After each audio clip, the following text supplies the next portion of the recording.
Hoje, 12 de junho, lembramos o Dia Mundial de Combate ao Trabalho Infantil. Essa data foi criada pela OIT no ano de 2002, com o objetivo de sensibilizar, mobilizar a comunidade internacional para o grave problema do trabalho infantil e, com isto, combatê-lo. No Brasil, essa data foi instituída pela Lei 11.542, lá em 2007.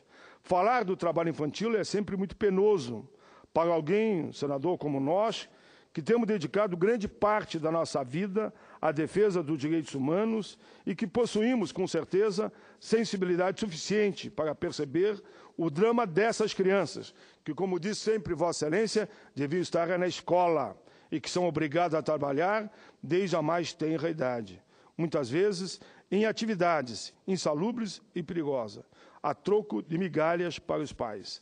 É praticamente um trabalho escravo. Lamentavelmente, o trabalho infantil ainda se constitui uma chaga social grande, enorme, no Brasil e no mundo.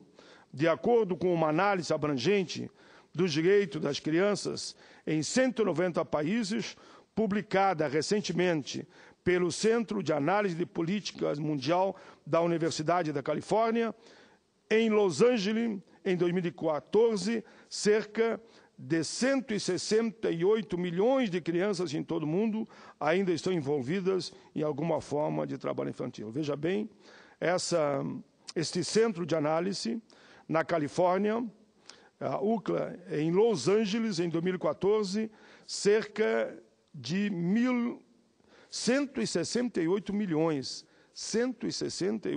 de crianças no mundo ainda estão sob o trabalho escravo. Desses, 85 milhões estão engajadas em trabalhos perigosos que botam em risco sua saúde, sua vida e sua segurança. No Brasil, de acordo com a última PNAD, realizada pelo IBGE em 2013, ainda existem, esse dado é assustador, senador Cristóvão, eu confesso que estou vendo aqui também, mas percebi pelos outros que procede. No Brasil, ainda existem 3,5 milhões. Eu sei que esse dado, Vossa Excelência, não é novidade, mas para mim, 3,5 milhões de crianças e adolescentes em situação de trabalho infantil ou análogo ao trabalho escravo. Olha, eu falei em quase 4 milhões. São crianças e adolescentes que estão sendo degradados, que estão perdendo seu direito de brincar. Vossa Excelência fala muito sobre isso, de estudar, que estão sendo explorados por adultos inescrupulosos e vendo os seus sonhos de criança se desmancharem em meio à humilhação e ao desamor. É bem verdade que o número tem caído e que houve uma mudança nessa população nas últimas décadas, mas mesmo assim o quadro é gravíssimo. Estamos falando em 3,5 milhões de crianças. De 2012 para 2013, houve uma queda de 15% no número de crianças de 5 a 13 anos que estavam em situação de trabalho infantil no Brasil. Ao todo, são 486 mil crianças nessa faixa etária em 2013, e a menor taxa da história do país, 96,4% delas estão na escola, 63,8% trabalham em atividade agrícola. Esses são dados da última pesquisa que foi nos apresentada pelo PNAD.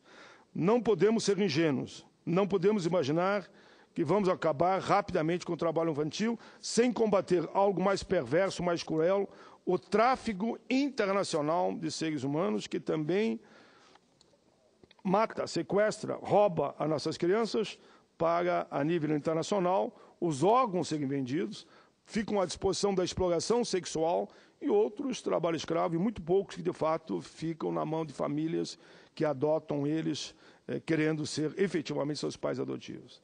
A esse respeito, o relatório da Organização Internacional do Trabalho, publicado em 2005, estima que cerca de 2,5 milhões o número de pessoas traficadas, aqui é traficadas em todo o mundo, 2,5 milhões o número de pessoas traficadas em todo o mundo, 43% para a exploração sexual, 32% para a exploração econômica, 25% para os 2 ou mais tempo.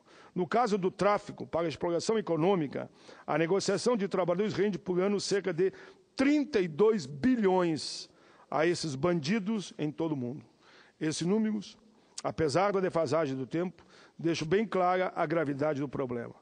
De fato, senadores e senadoras, é que muitos meninos e meninas que trabalham foram traficados para outras regiões ou países por quadrilhas especializadas nesse tipo de operação. Aí são vítimas de outra violência, já que foram tirados do seio familiar e colocados em meio inóspito e degradante. Recordo aqui, senhor presidente, que muitos governos aderiram ao protocolo facultativo à Convenção sobre os Direitos da Criança, que trata da venda de crianças e da prostituição e pornografia infantis. O governo brasileiro depositou o instrumento da ratificação desse instrumento na Secretaria-Geral da ONU em 27 de janeiro de 2004, portanto, há 10 anos. Mas é preciso ir além disso. Para que sua aplicação seja efetiva, precisamos reformar a legislação, realizar campanhas de sensibilização para essa questão e conceder visto humanitário ou status de refugiado para as crianças traficadas e que elas possam exercer a sua cidadania. Essas são medidas importantes que terão um reflexo direto na redução do trabalho infantil. O Brasil possui todos os requisitos para liderar o processo de combate ao trabalho infantil em todo o mundo. Aqui, o princípio da proteção integral à criança e ao adolescente está consagrado no capítulo do artigo 227 da nossa Constituição. Por sua vez, o artigo 7º, inciso 33, estabelece a vedação ao exercício de qualquer trabalho de pessoas com idade inferior a 16 anos, bem como ao trabalho noturno, perigoso e insalubre a pessoas com idade inferior a 18 anos. Além dos dispositivos da Lei Maior, ainda o decreto de 2008, que apresenta a lista das piores formas de trabalho infantil, objeto da Convenção 182 da OIT, que o Brasil também participa. O enfrentamento ao trabalho infantil no Brasil tem como diretrizes as estratégicas pactuadas pela Comissão Nacional de Erradicação do Trabalho Infantil, CONAT, através do Plano Nacional de Prevenção e Erradicação do Trabalho Infantil e Proteção do Adolescente Trabalhador, que envolve ações dos vários ministérios. Nesse sentido, quero frisar que o governo brasileiro está inserido no compromisso mundial de erradicar as piores formas de trabalho infantil até 2015 e todas as formas até 2020. Esperamos que isso aconteça. Já estamos em 2015 e agora a perspectiva é 2020, porque não foi aquilo que esperávamos. Como consequência desse compromisso, o Brasil foi importante, sediou no segundo semestre de 2013 a terceira Conferência Mundial contra o Trabalho Infantil. Foi realizada aqui em Brasília, o que naturalmente nos colocou numa posição de responsabilidade e de importância no cenário internacional para o enfrentamento desta questão. É bom lembrar que, a esse respeito, o Brasil é considerado uma referência pela OIT, porque, graças às ações das políticas públicas, e podemos aqui destacar, tivemos avanços. Como eu diria, fizemos muito, mas temos que fazer muito mais. Mas quem tem a liderança, como eu dizia antes, tem a maior responsabilidade. Precisamos estar sempre vigilantes e comprometidos para reduzir muito mais esses índices. Até o dia em que o trabalho infantil seja algo que faça parte do passado e somente nos livros contados. Esse dia só se realizará na medida em que combatamos com veemência a miséria, a pobreza, pois o trabalho infantil nada mais é do que uma consequência direta da perversa distribuição de renda ainda existente em nosso país. Nosso país fica em destaque a nível mundial entre os países onde a concentração de renda é mais acentuada. O trabalho infantil mantém o ciclo vicioso da pobreza e destrói aquilo que há de mais preciso na criança, o seu sonho, os seus sonhos e o seu futuro.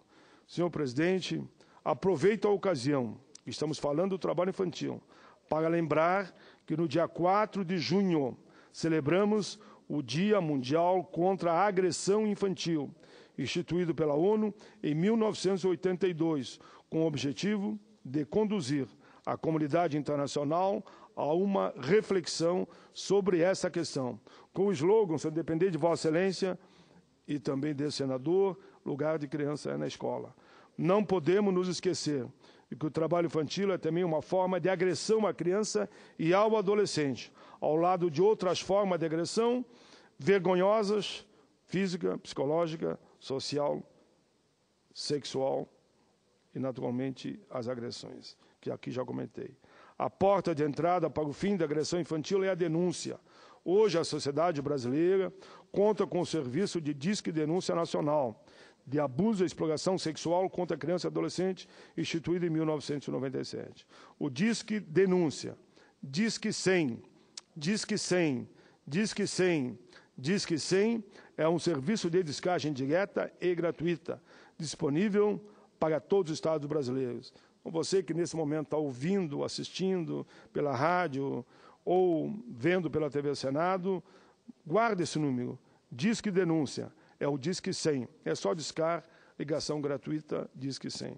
O serviço completou 100 mil chamadas recebidas em 2009, o que representa um marco na história desse atendimento, que não é somente um serviço de denúncia, mas também de solução de problemas como esse, da maior gravidade em nosso país e no mundo. Trata-se de uma das ações estratégicas no enfrentamento à violência contra a criança e adolescente. Senhor presidente, aqui vai mais um questionamento para mim, porque estou encerrando. Por que será que nossas escolas estão ficando tão violentas? Toda semana acontece casos de violência nas escolas públicas do nosso país. As crianças são vítimas, em sua grande maioria, mas algumas delas também são agressoras e os professores são agredidos. Precisamos entender essa realidade. Precisamos cuidar mais das nossas crianças e dar mais atenção, dar mais estrutura, dar salário decente, dar condições que eles possam fazer bem o que sabem fazer e querem fazer, que são os professores. Lembro ainda, para terminar, senhor presidente, que no dia 27 de junho completará um ano a entrada em vigor da chamada Lei da Palmada, ou Lei do Menino Bernardo, lá do meu Rio Grande do Sul, que até hoje ainda o caso não foi esclarecido, embora os culpados, no meu entendimento, culpados, estejam presos. A Lei Menino Bernardo, que foi um grande avanço que o Brasil deu no sentido de proteger as crianças e adolescentes. Pelo texto, fica definido como castigo físico, qualquer ação punitiva ou disciplinar aplicada com o emprego da força física e que resulte em sofrimento físico ou lesão da criança. Enquanto tratamento cruel ou degradante é definido como aquele que humilhe, ameace gravemente ou ridicularize a criança ou adolescente. Ainda, senhor presidente, é muito cedo para medir a eficácia dessa lei, mas com toda certeza essa lei representa um marco no ordenamento jurídico brasileiro, sinalizando que o Brasil não tolera, não aceita atitude nenhuma de violência e aqui especialmente praticadas contra nossas crianças.